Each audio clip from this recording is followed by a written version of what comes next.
Yo, yo, yo, yo. What up, y'all? Just sitting out in the garage, chilling. You know, doing a little karate in the garage. Smoking a cigar, feeling lovely. I don't care what a rapper said, they're liars. They don't want smoke, they pussy, they wouldn't dare try us. You know, I'm out here in Columbus, Ohio. It's a cold night. About 35, 36, something like that, but I'm in my garage. You know, it's been in the 20s. I ain't been able to take it, so I ain't been out here making no videos, smoking no cigars, none of that. But what I'm smoking today, this little joint right here, is Alpha Cigar New Orleans edition Claro. So they took their absinthe infused Claro, right, cut it down to a half Corona size, and these are double infused for the New Orleans edition. I know some people aren't a fan of infused cigars. I'll be honest with you, I haven't smoked an infused cigar that was not an Alpha cigar. And you can taste the infusion a little bit, but to me, you know, it still tastes, I don't know, it still tastes like a regular cigar, you know. Again, I'm not ever going to sit here and tell you I'm some sort of professional, but, you know, it ain't like, I don't know, if you go get like if you smoke weed and you go get like a peach whiteout, the shit tastes like peach flavorings on the wrapper. Nah, it makes a nice, smooth taste, chocolatey with a little tang to it. It's kind of what I like to think of it, a little tang, you know.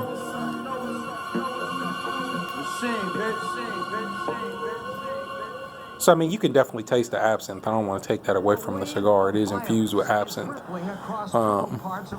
But it's nice, smooth. It's got a lovely draw, great construction. You know, it's since it's winter time, I decided that this would be my perfect cigar for my winter cigar. A little half Corona, burn about 30 minutes. They had a Black Friday sale on the Alpha Cigar website, which I order them. Well, I don't think it's their website, but they sell them, which is www.londontobacconist.com. Yeah, so I jumped on there. They had a Black Friday sale going on. Usually, a bundle of these, which 24 come in a bundle, is $108, I think it is. But for $80, you got 3 bundles for Black Friday. So I'm like, you mean to tell me that for less than these normally would cost for one bundle, that I can get 3? 3? Now, don't get me, I had to give a bundle away because there's no way I'm going to smoke all these anytime soon. I mean, if I did, you know, shit, I'd have cancer by freaking February. But, yeah, I mean, that was an awesome deal. I mean, usually I pay like $30 for like 5 of them. You know what I'm saying? So I had to jump on these while I could, you know. So yeah, so you know, I'm just out enjoying one of these, in my thoughts, you know, mad at my job and stuff that's been going on there. So I need this, you know what I'm saying? I need this.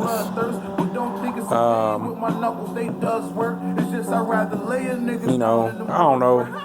For my random talk, maybe I'll talk a little bit of boxing, you know. Recently we had the Deontay Wilder Tyson Fury fight, which when I watched the fight, and I took my video down, I was trying to do something with it and ended up deleting it, and it was a live video, so I didn't have it saved where I could put it back. But you know, I wasn't mad at the draw. Now I haven't watched the fight again, but the initial time I watched it, I thought maybe that, you know, Tyson Fury might have won by like a round, you know, after the knockdowns. You know, maybe he would win the fight by like a point or something like that. But I'm not mad at the draw because when you really think about it, what it only would have took for Wilder to win 2 other rounds beside the rounds he knocked him down in, the 2 rounds he knocked him down in. So, you know, you can't be mad at the draw. I mean, at the end of the day, you can box all you want. You got knocked down twice, you know, by the champ. Is that enough to take his title away from him? No. No. You know, so I look forward to the second fight, you know, to be honest with you. I can't wait. I think that night, Anthony Joshua was actually the biggest loser. I like how they, you know, Tyson Fury called him out, and him and Wilder, you know, was talking about, yeah, you know, AJ the chump, basically. You know what I'm saying? I thought that was funny, but real. You know what I'm saying? He should have been there at that fight, at the end of the fight, to try to get his name in the hat for the winner. But nah, he wanted to sit at home and play like the fight wasn't a big deal, because in my opinion, he really don't want to fight either one of those cats, especially not after watching that fight. He already knew he was going to lose to Wilder. He don't want no parts of Fury either. Fury beats him.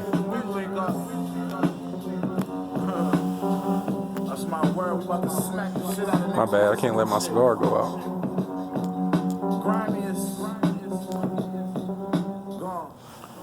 But yeah, you know, and what's funny is I just, you know, this whole Eddie Hearn and the zone thing. I mean, I don't know if he didn't. I don't know what he's thinking, man. They mismanaging this young man's career. He turned down $50 million guaranteed dollars, guaranteed. You know, to not have the fight, and then Deontay Wilder was gonna come over there and what? I think he was gonna fight him for a flat 15 over in the UK. They turned that down. Then this fight happens, you know, where these guys didn't want to fight Wilder. Now they on the sidelines. It's like they begging for attention. Begging. I mean, I don't even know if they really want to fight him. I don't know if they just want, you know, Eddie Hearn and AJ's name to still be relevant. You know, I don't know if they mad because they don't want people talking about Wilder and Fury, but I mean, it's sad, man. To me, it's sad. Every single day, there's a new story or video or something like that, you know, where Eddie Hearn is talking about why they should fight, or, you know, how the Wilder Fury fight ain't that big. You know, first he was talking about it was a pay-per-view flop. Then, you know, I mean, he's talking about, now he's talking about, you know, the Joshua and Wilder should fight next. Like, that should be his next fight. He went so far as to say, if, and don't quote me on this, but I believe his words was something along the lines, or at least the title of the story was, Eddie Hearn says if Deontay Wilder cares about his legacy, that he will fight Anthony Joshua next. Come on, bro. So while Anthony Joshua is going around, you know, fighting cream puffs and people that he know he can beat and, you know, stuff like that, Deontay Wilder has fought the top 2 heavyweights in his last 2 fights. And AJ could have been one of those fights. So, you know, he's attempted to make a fight with the top 3 heavyweights that are available. He's fought 2 of the 3. And, I mean, to me, his legacy's intact, whether he fights Anthony Joshua or not at this point. You know, I think at some point, you know, he's going to want to clean stuff up and get all the belts and everything. Excuse me, I'll put this phone down for a minute. You know, so, I mean, we know that he's going to want to get all those belts, but, you know, it doesn't matter if he fights him next or if he fights him 2 or 3 fights down the line, you know. I mean, I think at some point AJ's got to stop running and fight him anyway, but it doesn't harm Deontay Wilder's legacy next if he goes and he fights Tyson Fury again.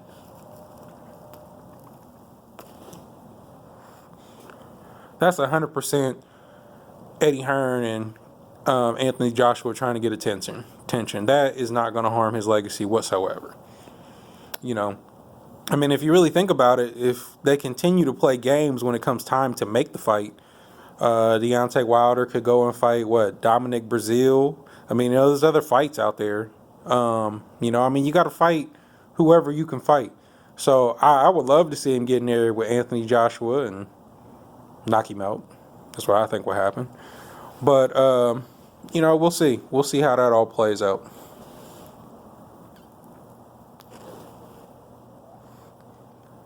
Somebody please take the camera away from Eddie Hearn. And if they really, we're going to go back to some no limit shit. If they really bout it like they claim they bout it, all right, so let Deontay Wilder and Tyson Fury sort their thing out. And why don't you fight the next best heavyweight while you waiting to fight? In April, fight Luis Ortiz. If they do that, to me, that shows they serious and they bout something. But he don't want to fight Luis Ortiz because, Ortiz going to come to fight. He going to bring that business, and it's very possible that Luis Ortiz would beat AJ. So we'll see, again, how all that plays out. But yeah, man. I just want to come out here and chill, chop it up with y'all a little bit. Again, I ain't made no videos in a little bit, so I just wanted to smoke my lovely Alpha cigar and run my mouth a little bit. Probably make a few phone calls here in a minute, but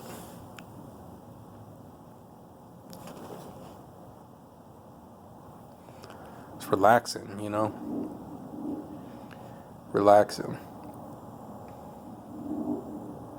So I don't know, man. They haven't been putting on the best fights as of late, but kind of sad, that HBO ain't gonna be in the fight game no more. Because growing up, it was HBO over Showtime back then. I'm 38 now, so we talking late 80s, early 90s is when my dad, got me hip to boxing.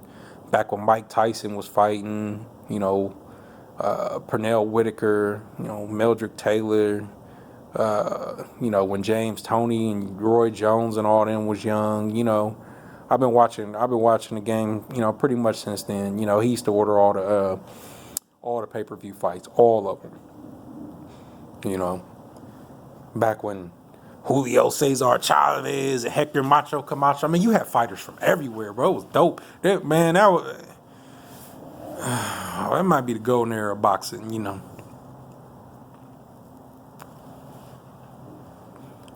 Boxing is definitely different these days, But that's when I grew up watching, and I watched so many fights on HBO. Again, it's just sad to see him get out the game, But if you ain't got the best, or got a bunch of good fights going on, if you couldn't keep all the fighters on your stable, the marketing and the contract negotiations, all that's more aggressive now. You got people like Fox and ESPN, who want to be in on it. And ESPN was always, in on it with Friday night fights. But after they lost their Friday night fights, it still is good to see fights on ESPN because Bob Arum and them did the contract with ESPN. So, but I'll miss HBO, a lot of good fights I've seen in my lifetime on HBO.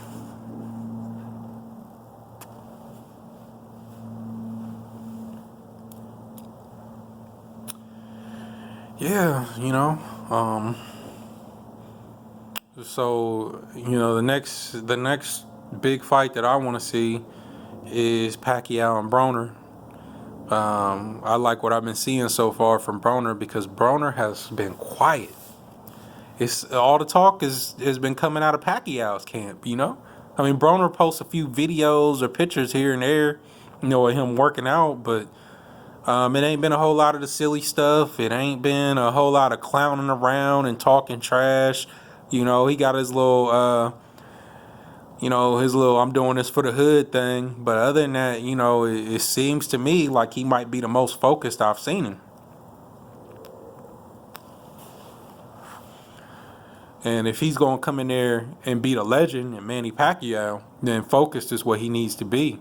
If this fight doesn't motivate Adrian Broner, nothing will.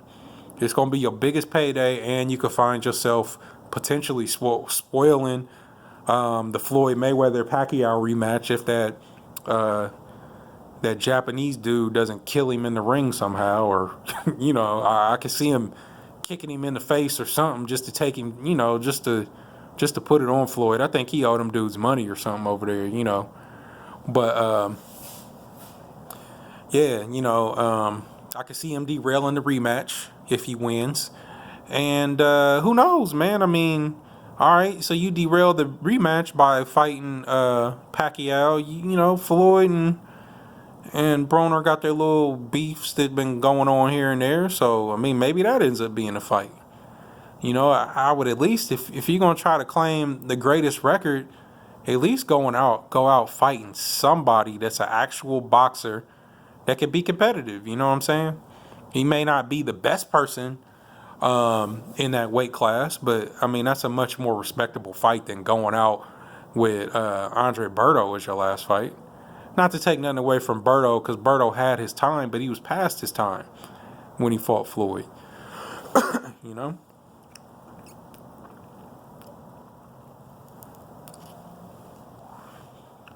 But we all know, Manny Pacquiao, he gonna come in there. He gonna come in there he gonna mean business no matter what. I hope he's not looking past Broner by talking about the Mayweather rematch, although that talk has died down a little bit since they did their initial press conferences. But I just look forward to that fight. I'll definitely be ordering it. I'm from Columbus, Ohio. Cincinnati ain't far from here, so I got to root for my man Broner. When Broner and Sean Porter fight, I don't care who they fight. I'm rooting for them. Ohio, we roll with our fighters. You know what I'm saying?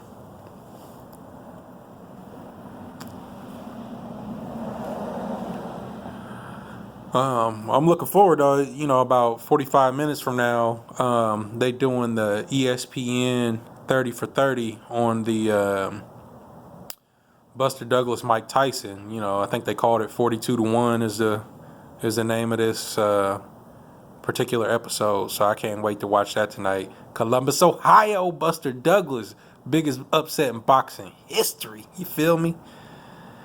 And, we love Buster Douglas for that. He represented, he put Columbus on the map from that aspect. But, I think his next fight was, his first title defense was Evander Holyfield. And I remember that fight, bro. That was sad. Sad. Holyfield put it on him.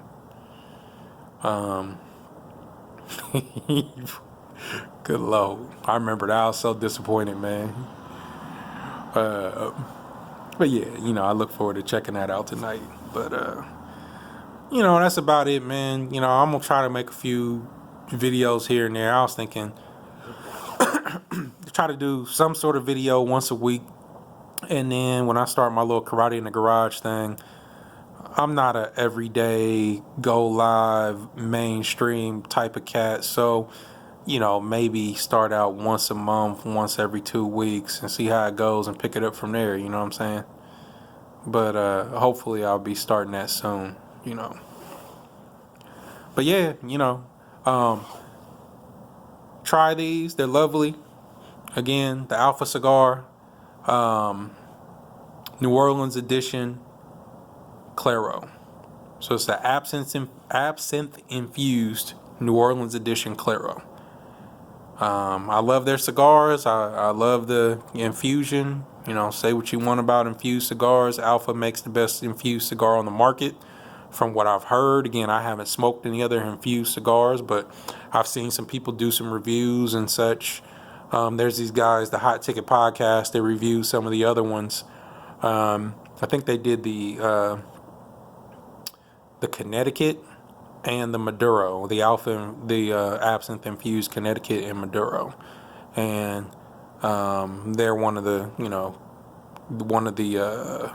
people who I've heard claim that these are the best infused cigars on the market.